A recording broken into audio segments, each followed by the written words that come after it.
came home. This trying to keep it on. I don't blame you. Yeah, go ahead and claim it, hopefully for a couple of days, right? Couple of days, yes, sir. Can you give us your keys to the game for tonight's matchup against Ridgeview? Keys to the game tonight is being aggressive defensively without fouling, boxing out, and making sure we rebound, rebound and get it, Not fouling is going to be a big key. Staying out of foul trouble is going to be, if we can stay out of foul trouble, I think we'll be okay. All right, so the biggest thing tonight, just really staying out of foul trouble, making sure it gets in the hoop, trying to create a little bit of. Create some shots, hit some shots, play hard, have fun. If we can just come in loose and have a great time, have some fun, I think we're going to have a great turnout. Well, thank you for joining us, Coach Timmons. I hope to be doing it again on Saturday. Hey, can't wait. I don't want to stop seeing your face. I don't either. I like talking to you. Thank you, Coach. All right, thank you. Good luck. It's time for Virginia High basketball. Tip-off coming up next on Bearcat Radio. Welcome back to the Convocation Center here on the campus of the University of Virginia's College at Wise. Again, Dylan Hutton along with Mark Harr as we get set for the 1 seed versus the number 2 seed, the Cats versus the Ridgeview Wolfpack. Records for tonight's teams, the Bearcats 15-9 on the year, Ridgeview 20-6 on the season. As Ridgeview comes into this game after winning the conference tournament, the Mountain 7 Conference. Big win, upset win over Wise Central. Let's take a look at some of the key players for Ridgeview. Carissa Mullins, a sophomore, she had 8 points against Tazewell. Bailey Frazier, of course, the main player on their team, 21 points in the last game against Tazewell. She's averaging 18 points a game. That's first in the Mountain 7 district. And then Nicole Counts, 14 points, 6 boards, 4 assists in the first-round game against Tazewell. She's actually third in scoring in the Mountain West district, Mountain 7 district. So they've got 2 of the top 3 scorers in that Mountain 7 district that is loaded with talent. So pretty impressive there to have those 2.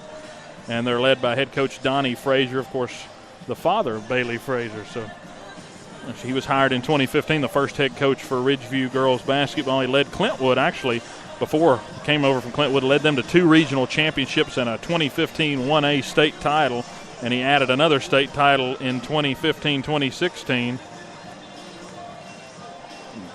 as they won their first, or in the 2016 season, the 2A state title. Since consolidation, Ridgeview in 2015, Mark, they are 65-19. That's an insane stat. 3 years of being a school, and you definitely put up those kind of numbers. That's insane for any school that's even been around for a long time, especially coming together and having to mesh with a whole brand-new team. And it's a Ridgeview team that's on quite a tear recently against the Bearcat team that's won their last 7 games. And the Bearcats, Coach Timmons trying to get them fired up over here to our left. We're looking back across the court at them for tonight's contest. Again, we're getting close to tip-off, about 1:19 left till we get the starting lineups called off and everything of that nature.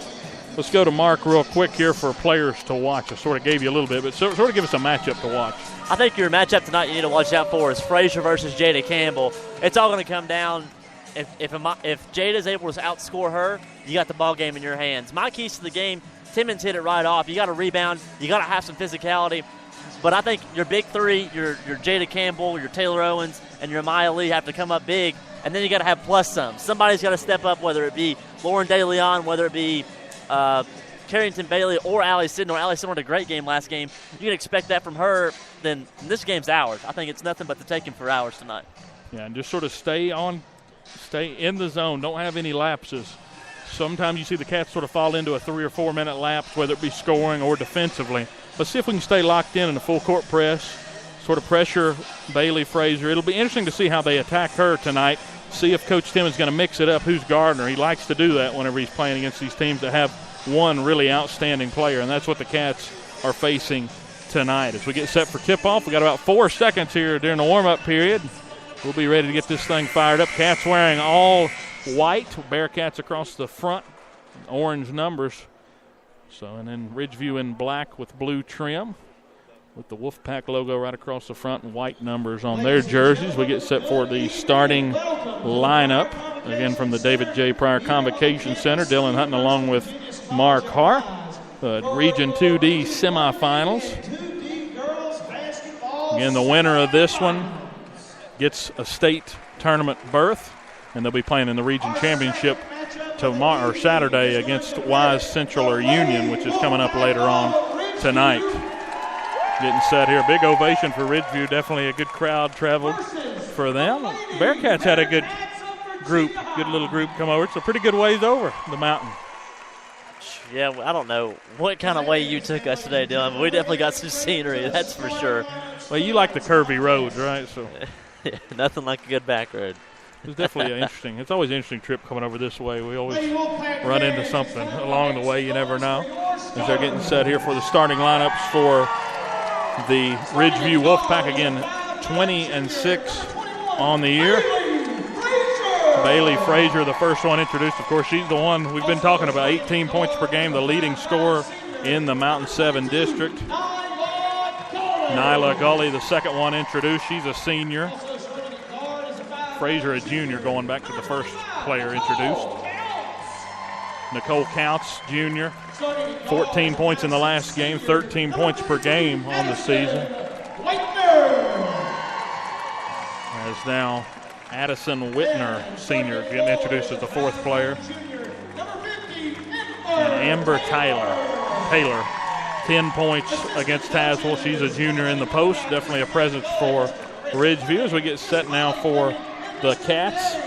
Again, Ridgeview head coach Donnie Frazier trying to make it another state tournament appearance. If he can get a win tonight, that would be 3 straight years now that he'd be able to get there. But Coach Timmons' company trying to break through. Coach Timmons seems pretty calm today. We've talked to him several times. He has been in the zone today. I don't know what he's been doing, but he's in the zone. And you see him out here on the court earlier, had his headphones in, just bobbing his head around while he warmed up. He's confident. He feels good in his team. And this is uncharted territory for the Cats. They've never been past the first round of the region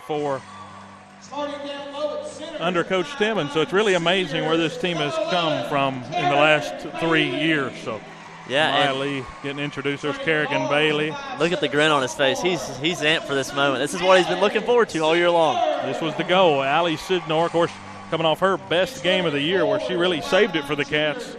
14 points in that one. And Taylor Owens, again, hit her 1,000th point last game in that first round game, just a junior for the Cats. So a lot left for her. But again, tonight, season hangs in the balance for the Cats as Taylor gives a handshake there to Coach Timmons. And the usual 5 here for the Bearcats: Jada Campbell, Maya Lee, Kerrigan Bailey, Allie Sidnor, and Taylor Owens. So that's the starting 5 for the Bearcats, and we are close to getting this one tipped off. Some little side notes here. The Cats have 3 of the top 10 scorers in the Southwest District. Taylor Owens averaging 17 a game. She's in first. Jada Campbell averaging 11 a game, 7th. And Allie Sidnor, 8 points per game. She's 9th out of the 10. When Virginia High scores 50 or more points, they're 13-2 on the year. So see how those sort of trends play out over the course of this ball game. 8 minutes on the clock, first period. Taylor Owens will jump against Bailey Frazier to get it underway. 2 of the main players in this game jumping to tip it off here. As the ball's up in the air, we're underway in the Region 2D semifinals from the David J. Pryor Convocation Center. Frazier controls after the tip. Cats starting out in the man press, having a Maya Lee on Frazier. Amber Taylor tried to get it down inside to Frazier, nearly turned it over. She got it back out, though, as they will poke it back out to the top of the key. Ridgeview got it out on the right wing.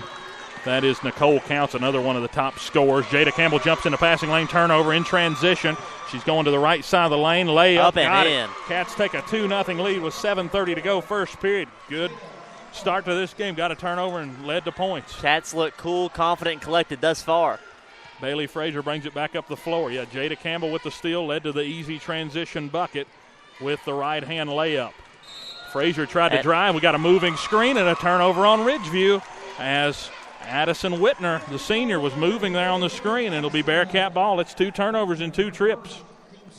The Cats will bring it back down the floor. Amaya Lee looking over to Coach Timmons to figure out what they're going to call, holding up 4 fingers for the play. Jada Campbell back out to the top. It's Taylor Owens cutting inside, guarded closely by Taylor. Owens gets it up, misses. Rebound goes to Kerrigan Bailey. Up back up and got it. 4-0 Cats. That's what you want, an offensive board to get this thing going, too. 2 turnovers and an offensive board for the Cats, and they lead 4-0. 6:45 to go, first period here in the Region 2D semis. Frazier with it again, controlling it at the top. Amaya Lee giving her a little and space. trying to direct the traffic to where it's just her and Lee, and I don't think I'd want that even if I was Frazier. Driving right at Lee, gets it back out. Three-pointer, Whitner got it from 3. 4-3, Cats with a lead. Whitner from the left corner cuts it to a 1-point deficit for the Wolfpack as now Sidnor controls on the left wing for the Cats. Yeah, and what happened there is they directed traffic for Frazier to get the lane and drove it, and she had to come down and collapse. Three-pointer corner, Sidnor missed long. Rebound goes to, as a tap-back rebound, Taylor knocked it back to her teammate, Counts, and Ridgeview controls here, trailing by 1, 4-3 with 6:05 to go first period. Counts guarded closely, dribbling to the left side by Sidnor. She picks it up, passes it back out. Frazier at the top, three-pointer, got it. Nothing you can do about that. 6-4, Ridgeview, back-to-back threes.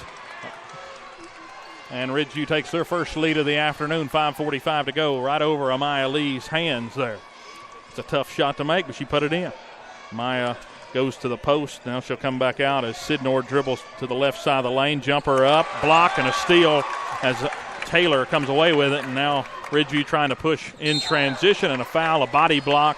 First foul on Sidnor. You got to be smart in that first situation. First foul of the ball game here with 5:29 to go in the first period. You had her stop there at the top of the key. You were completely fine. You did not have to check her there. A little body bump there. And draws the whistle as Ridgeview controls, leading 6-4. Inside goes Gully. She loses it down on the block. A turnover, jump ball, and it'll go back to the Bearcats. And right now, Virginia High is winning the 50-50 balls, and that's what you need to get going.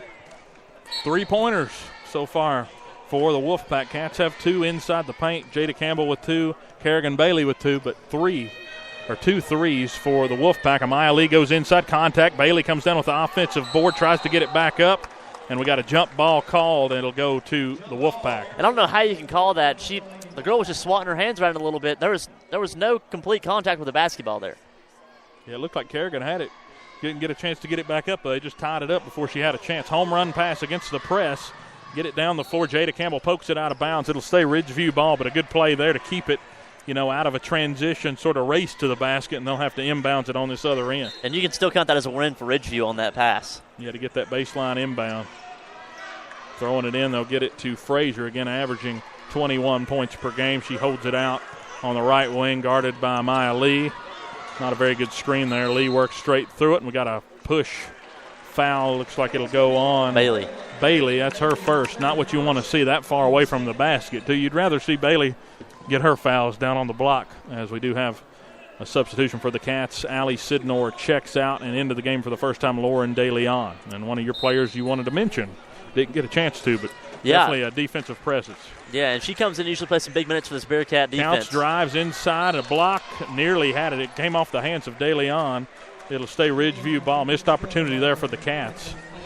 Kerrigan Bailey came up with the block there, but nobody could get their hands on it. It slipped off a couple of Bearcat fingers.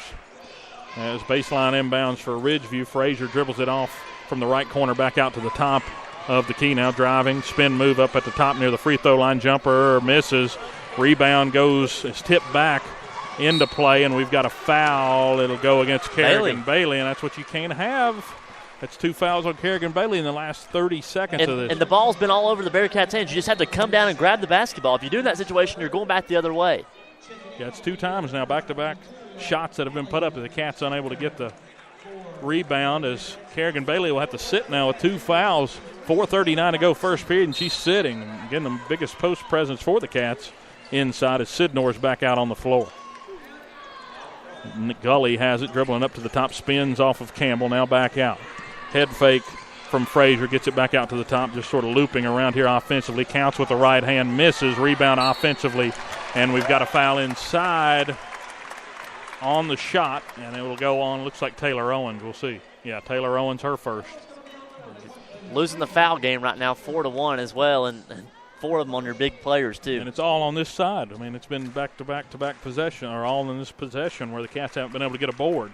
As Dotson goes to the line, she had 5 points in the first round win against Tazewell, makes a first, and makes it 7-4 Ridgeview with 4:24 to go here in the first period. Coach Timmons needs to invest Sutherland in some. checks in, the sophomore. She checks in for Addison Whitner.